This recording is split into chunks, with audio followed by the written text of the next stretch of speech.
all lies will be exposed. That's all. And anyone who takes that the wrong way know why they take it the wrong way. The truth is the light. I need to have no more of these. Amen, amen. Gee. I kind of. This is way over the edge. Like we it's not even over the edge. We died already. This is beyond the event horizon. Like we about to hit the vortex. Yeah, we about to hit the vortex. Yeah.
Hey, y'all, Gravity. Any evening above ground, live it. I'm back. Oh, Vivek, we had a time where you were irrelevant and then they propped you up over there on the right thinking that you were saying something when you weren't saying anything. And now we are here. You ran your mouth last Christmas about being pro H-1B because white Americans don't have the skills necessary to run this new technology. And you've been fighting for your life ever since. You're in a governor's race. You didn't even go out through the primary yet, and they already got you down. And you figure now that you're in the thralls of that race, because we're about 11 months away, you decided that you're going to go run to leftist New York Times and pen an op-ed to change your image. Well, we're going to read it in front of folk, and we're going to scrutinize your words. They didn't like it too tough. They say you full of ish. By the way, family, we have breaking news. Dan Bongino has resigned from the FBI, effective in January. So that's another thing that we had called over here, that he wasn't going to last. And before we read this article, just to show you how much they gave a damn about what you said over on your favorite echo chamber called X, would y'all like to have a laugh before we begin? put a 1 if you would like to laugh before we begin. While y'all do that, we will see who's in the building. Emperor Rex, hello. Miss Nisi, hello. I don't know who JG is, but that's okay. Reparations Nation, hello. Ricky Ross T, hello. Wallow J, hello. DSA, hello. Dom P, hello. GDS, hello. And for those who haven't said anything in the live chat or comments, hello. Well, the fair use, we don't really have to say it because there's no video attached to this, but let's, like I said, facts, Wentworth, exactly. So let's have y'all laugh before we start. You know, let me go here. There's a growing concern. This is X. I did not Photoshop this just to prove it. That's the picture that they use for Vivek, softer than Japanese cake. That is the Democrat, whatever the hell his name is, who's been getting traction going after Trump lately. This is the picture they use. This is how much Elon does not like Vivek, softer than Japanese cake.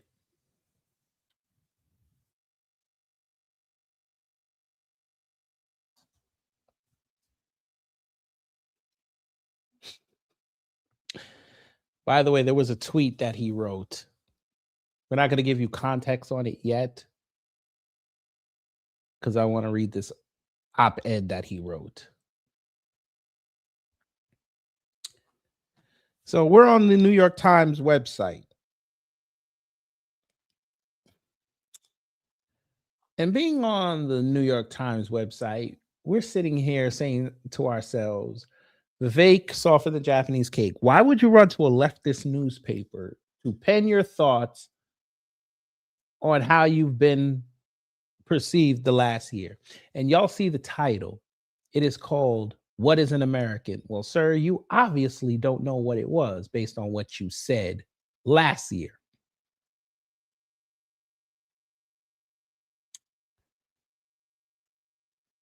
But let's read.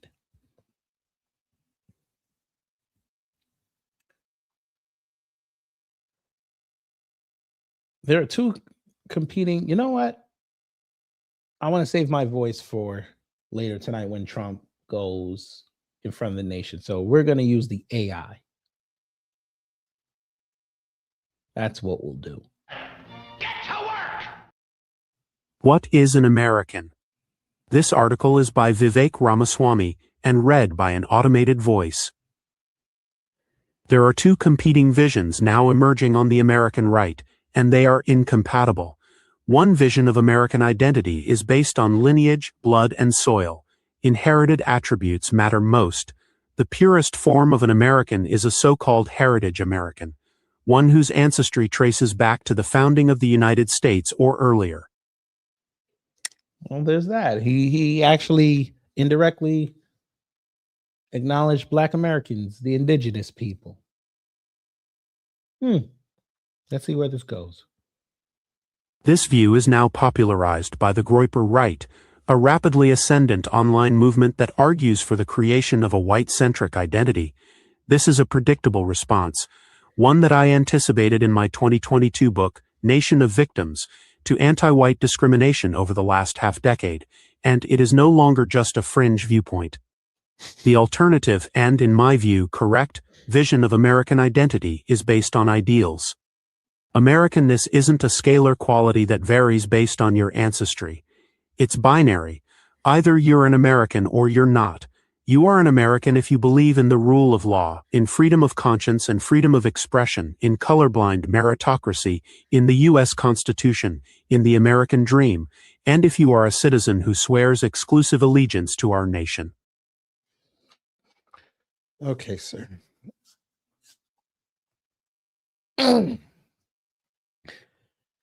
I find it funny that he's the one saying this, yet he comes from a culture that has many cultures intertwined into it. I find this funny coming from this guy when he donated 10 grand to Daniel Penny talking about rule of law. I find that funny. I find it funny they're talking about freedom of consciousness and freedom of expression, yet you type this out after what you said a year ago, and you didn't like the fact that people were attacking you.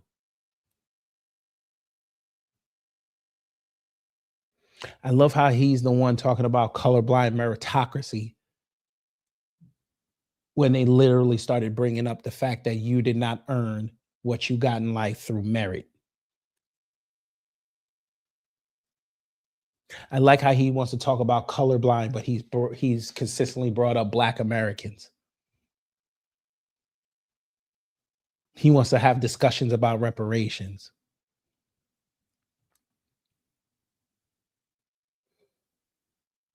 I love how he's talking about a U.S. citizen that swears exclusive allegiance to our nation when you literally sat there last year again advocating for Indian H-1B visa holders to come here.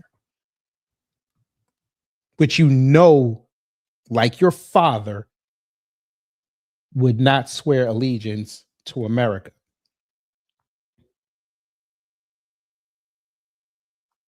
But go ahead, sir. Tell us more lies. As Ronald Reagan quipped, you can go to live in France, but you can't become a Frenchman. But anyone from any corner of the world can come to live in the United States and become an American. No matter your ancestry, if you wait your turn and obtain citizenship, you are every bit as American as a Mayflower descendant, as long as you subscribe to the creed of the American founding and the culture that was born of it. This is what makes American exceptionalism possible. The divide between these two views is more foundational than policy divides between Republicans and Democrats. Older Republicans who made foundational. These fuckers did not even use the word foundation until Black Americans started saying it en masse. I like that. Doubt the rising prevalence of the blood and soil view should think again. My social media feeds are littered with hundreds of slurs, most from accounts that I don't recognize, about Pajeets and street shitters, and calls to deport me back to India. I was born...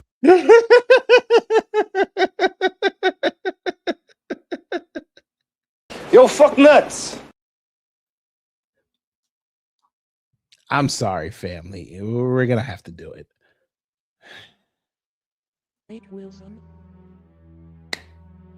How did he not understand that this was going to happen to him? Sir, how many times do you have to have white people? I say this again.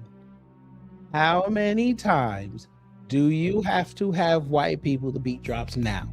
How many times do you have to have white people tell you that they don't like you?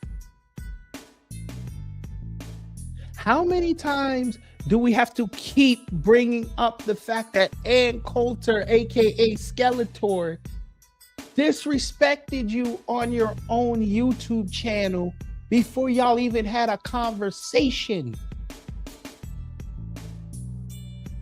How many times do we have to give you example after example after example of the white right and the Black right and the Hispanic right and the Asian right? They only propped you up because you were the crash test dummy looking for friends. So you figure you start knocking Black people, DEI, and woke. They don't care about you, sir.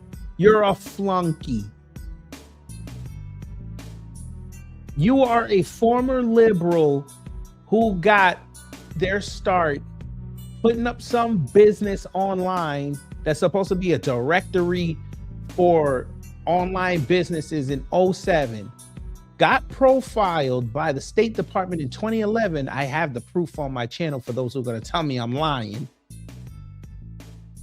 So you're already in bed with them after you already in bed with the government through being in pharmaceuticals and a finance tech bro. You then took that and went to China and built a company over there, and the State Department lets you do it, regardless of the quote unquote security risks. Then you came on the scene and started talking about all these issues like you some authority figure. But then when you ran, it comes out that you never voted until 2020. And folk are supposed to take you serious when you start talking like this. But here we are on December 17th. You just figured out they think of you as a street shitter. Welcome to America. Continue. And raised in Cincinnati and have never resided outside the U.S. Anti-Semitic statements are now normalized online, and it's not limited to the internet either. Rod Dreher, a conservative writer, recently described a trip to Washington, D.C., where he estimated that a sizable minority of Republican Gen Z staffers are fans of Nick Fuentes. This new online right movement doesn't represent the views of most real-world Republican voters. Take it from a son of Indian immigrants who dominates polling in Ohio's GOP primary for governor. But Sir, the only reason why you're dominating those polls is because you have a national name. But that national name is not working because you're losing to a Democrat most people on the national stage have never heard of. So how's that work? Okay, you might survive the primary unless something bad comes out, but you're not winning that general election because your policies will doom that state to failure. Since we have to explain this to you again, for those who didn't know, he's trying to turn Ohio, the central part at least, into Silicon Valley. And I'm sure you guys would love over there in Ohio, the Rust Belt, to become like the West Coast. Using up your natural resources like the Ohio River to power data centers. To have Fortune 500 companies come in and strip mine the area. I'm sure that's not going to raise taxes in a state like Ohio. And further tell people you might as well go south to Kentucky. as one of the most vocal opponents of left-wing identity politics, I now see real reluctance from my former anti-woke peers to criticize the new identity politics on the right. This pattern eerily mirrors the hesitance of prominent Democrats to criticize woke excess in the run-up to the 2024 presidential election. Even though most Democratic voters clearly never believed that math is racist, or that hard work and the written tradition are hallmarks of whiteness, that's a big part of why Kamala Harris lost in such spectacular. Say that again? This is a white love letter. I just want y'all to understand. Presidential election. Even though most Democratic voters clearly never believed that math is racist, or that hard work and the written tradition are hallmarks of whiteness, that's a big part of why Kamala Harris lost in such spectacular fashion. She lost because she was a terrible candidate. And nobody believed what she was saying. If the post-Trump GOP makes the same mistake with our own identitarian fringe, we will meet a similar fate. Young people are often a leading indicator of where political winds are blowing, and the generational nature of the problem is remarkable. Many voters under 30 believe they will never be able to afford a home. They're often saddled with college debt, and absent dramatic policy interventions, Social Security will most likely be curtailed before they ever receive benefits. They are understandably bitter about it.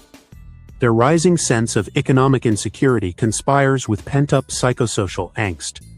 Depression and anxiety are more prevalent among members of Gen Z than in prior American generations. In the absence of a shared national identity, they're turning to tribalism and victimhood instead, Groyperism on the right, Zoran Mamdani-infused socialism on the left. So he's over here complaining about Groypers because that's who's mostly been getting at him. And has to bring up Zoran Mamdani. Okay, Vivek. This is why you're going to lose in Ohio, sir, because you're trying to play hardline Republican and you're not built for that. They don't want to hear this bullshit you're talking. They want to hear policy. Platinum Valley is not a policy. That's an ultimatum.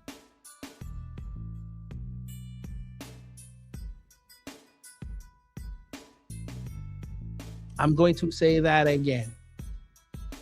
Platinum Valley is not a policy, it's an ultimatum. Y'all trying to get me go to hell. You're going to bankrupt that state just to show everybody that people like you. And it must not be working because Ohio's starting to turn on you. And I don't think you're doing your image any favors by writing this. So what's the solution? We need to imagine a new American dream that delivers economic empowerment while also filling the next generation's hunger for purpose and belonging. To achieve that vision, 4 conditions must be met. Here we go. First, conservative leaders should condemn, without hedging, Groyper transgressions. So to save America, you're basically saying ignore the Groypers. Is this guy friggin' for real? Oh my God. The man really thinks the Groypers are going to doom America, not policy. A bunch of incels whose leader tells them, hey, you know what? Having sex with women and living life, that's for guys that are closet homosexuals. This is what this is who they follow. He said this is going to be a problem. I guess he hasn't seen that Nick Fuentes has been rendered mute on the right. He's slowly becoming a centrist. He might even cross over to the left. But it's Vivek, so Vivek's not bright. If, like Mr. Fuentes, you believe that Hitler was really effing cool, or if you publicly call Usha Vance a Jeet, then you have no place in the conservative movement, period. The point isn't to clutch pearls but to prevent the gradual legitimization of this un-American animus. This online edgelording reminds me of toddlers testing their parents' limits. The job of a real Republican leader is to set firm boundaries for young followers, as a good father does for a transgressive son. That doesn't mean censorship. It means moral clarity instead of indulgence. On policy debates, the Overton window should remain broad. It should be acceptable on the right to criticize U.S. aid to Israel or immigrant visas, but it is downright unacceptable to spew poison toward Jews, Indians, or any other ethnic group. We must practice what we preach. My current Democrat opponent in Ohio... Oh my God, no, he did not just say that. This man said that? This man says this? Where is it? Where's that bullshit he just said? Right here.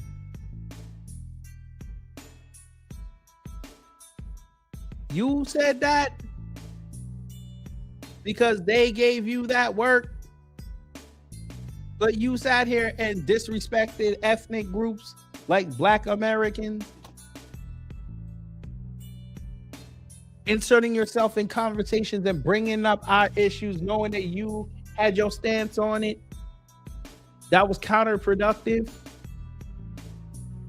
And the whole time, we ain't even saying nothing about no Indians.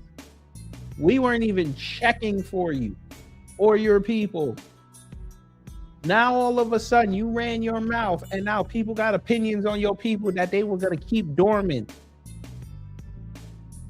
But now you want to talk about it's racist. I thought there wasn't no racism. Because that's basically what you're saying here.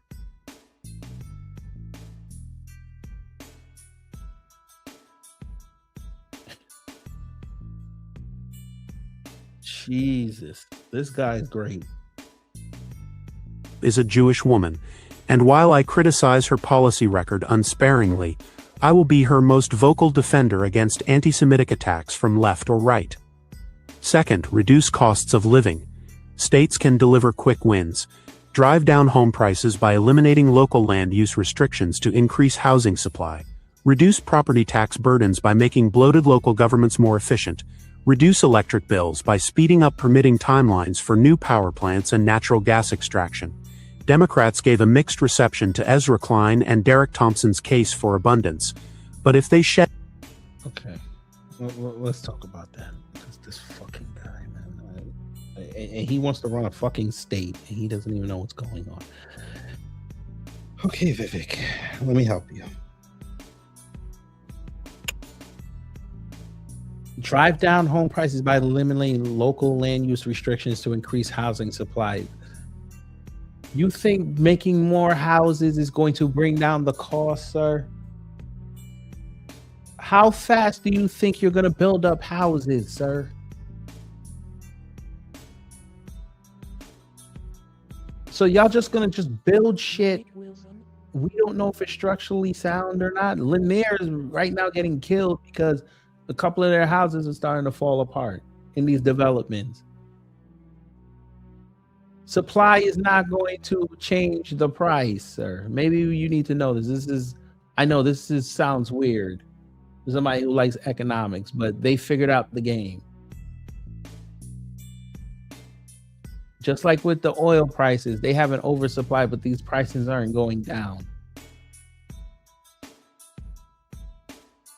You building more homes is not going to drop the price. It's going to embolden them to keep the price where it is. Or may even raise it because you're going to put it under a conglomerate and they can charge whatever they want because they know people are desperate. Reduce property tax burdens by making bloated local governments more efficient. So you want to put Doge in Ohio. And we saw what happened with the guy who tried to run for New Jersey governor, try that, and he got his ass kicked. Nobody wants to hear about Doge. Do not bring up Elon Musk. But okay, you're going to do it anyway. Reduce electric bills by speeding up permitting timelines for new power plants and natural gas extraction. Jesus. Sir, who is paying for this? The people. They're not going to go for this. For those who don't know, the new Republican game plan now is to push nuclear energy.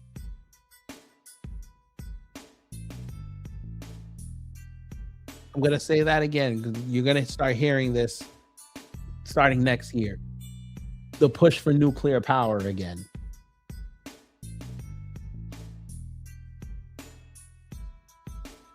They're going to want us to foot tax bills to build more energy grids, which is not going to cure the problem. It's just going to make corporations richer. We're good on this.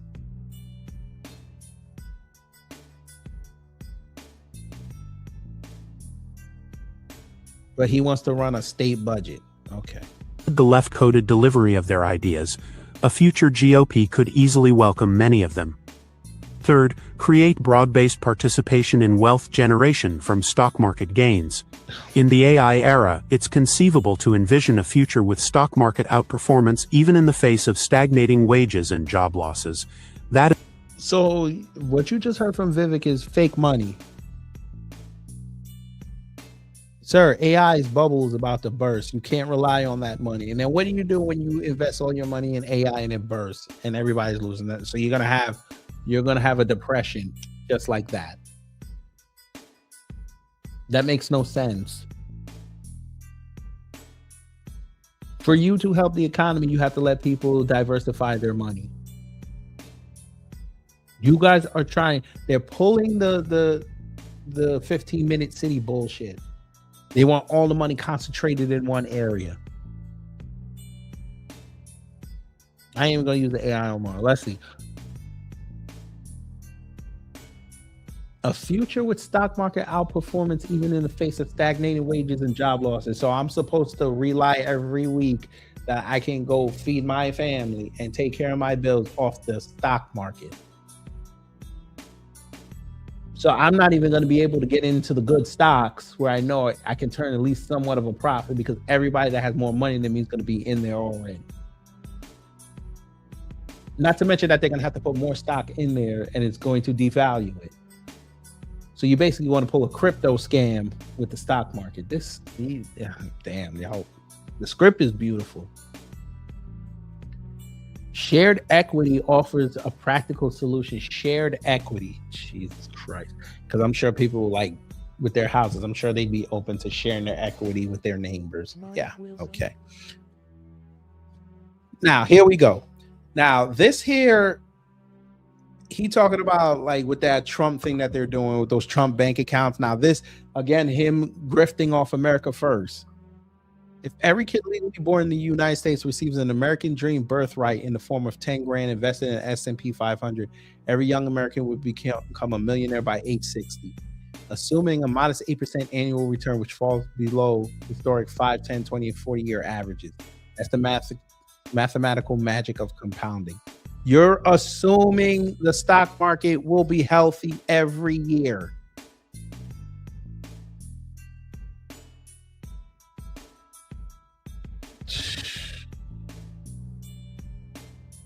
Instead of land-basing millionaires, they would be on their way to becoming millionaires. And they would still be land-basing millionaires. Young Americans on the left and right alike would have shared skin in the game to root together for maximal economic growth. A chance to play on the same team again while weaning themselves off the federal welfare state. How many young people do you think are on welfare, sir? Now we're bringing up welfare.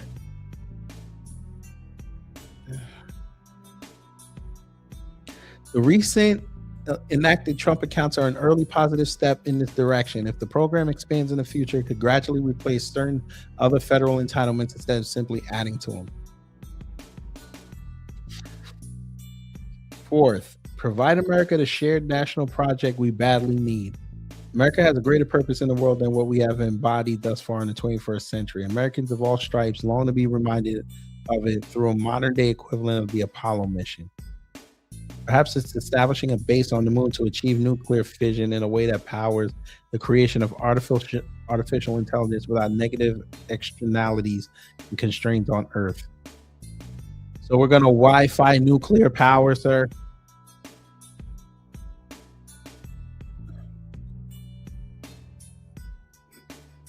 So you're going to put a power plant or power plants on the moon to create energy to send back to Earth. Okay.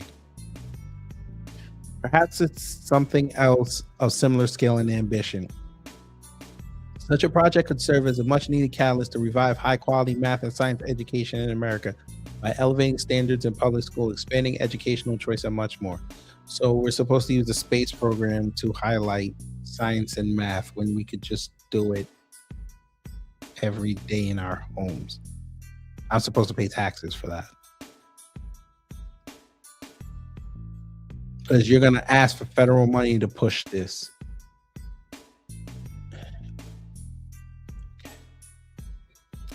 The uplifting truth is that the solution to identity politics needn't be one camp defeating the other, but instead achieving together a national escape velocity to more promising terrain. I hate this man.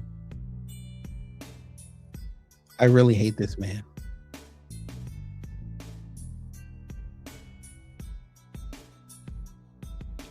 He has no policies. He has no direction, and he's going to write this.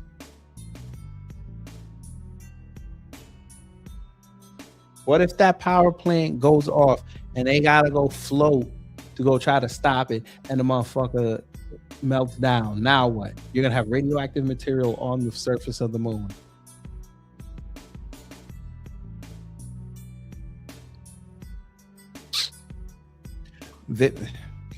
Vivek, you're not a science guy, so I wouldn't. So Vivek Ramaswamy wants to be the guy to figure out powering space when you've had astrophysicists and others that study that technology every day and work with that technology every day. They hadn't figured this out.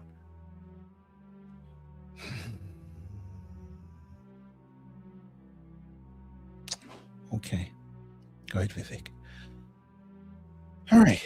Now, Vivek saw somebody put up a post, quote tweeted it, so he could grift the views.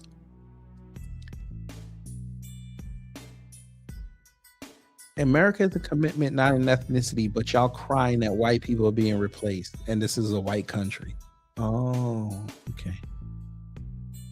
Somebody said they had some disagreements.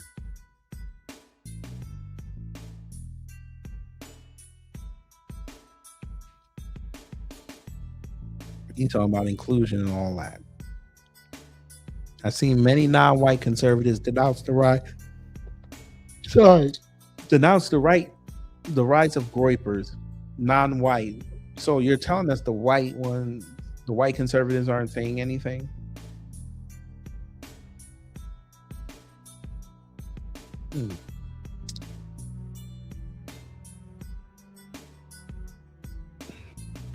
Got to bring up black people.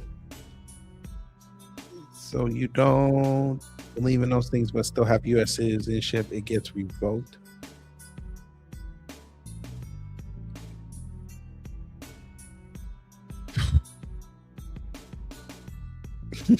Colorblind meritocracy, dog. You're literally a DEI candidate. Here's where you repeatedly flip the narrative of the mass immigration. Vivek believes in diluting U.S. sovereignty with immigrants other than those coming through the legal immigration system. Should we talk about Reagan, who granted mass amnesty to nearly 3 million undocumented immigrants through the 1986 Immigration Reform and Control Act?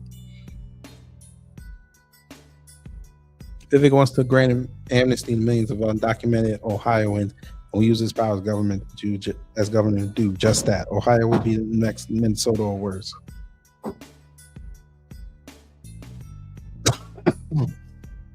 Wow. That's crazy. What this? Oh, so you're gonna blame, all right. You're gonna use Australia, okay. Shit. Vivek Ramaswamy is wrong about everything. That's crazy. By the way, before we go, and I go take another little power nap before hearing Trump speak. Nick Fuentes said something about, Vivek. Yes, he did. And he wasn't none too happy about what he said. Let me see if I can pull it up real fast.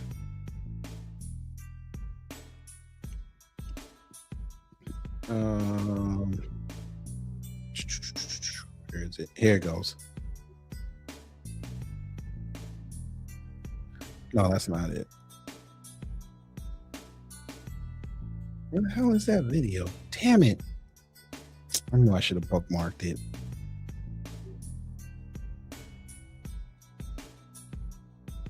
Oh, maybe he'll say it again tonight, since that article came out today. But there was something I was trying to find, but I can't find it now.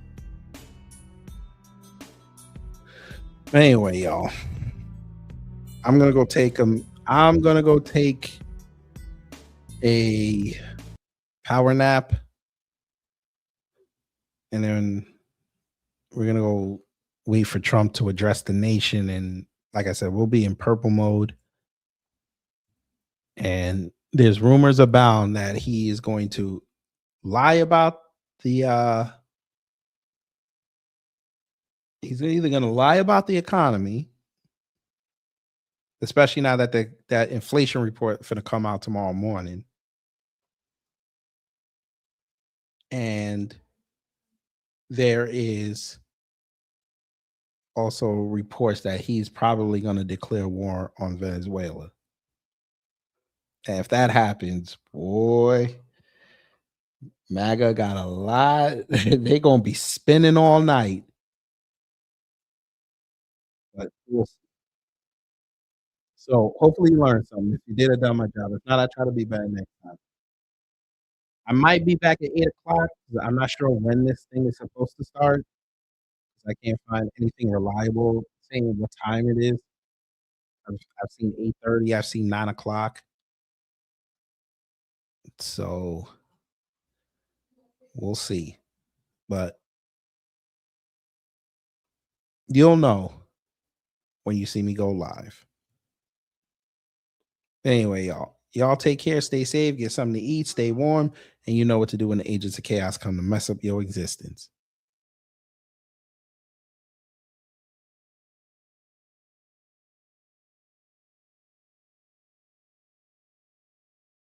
Oh, here it goes!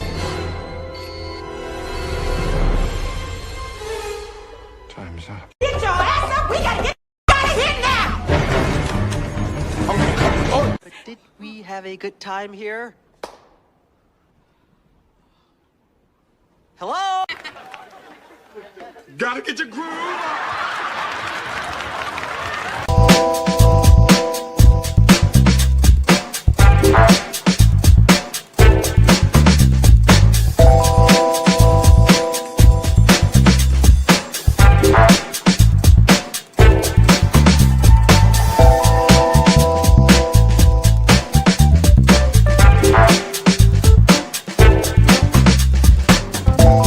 At the end of the day gotta end.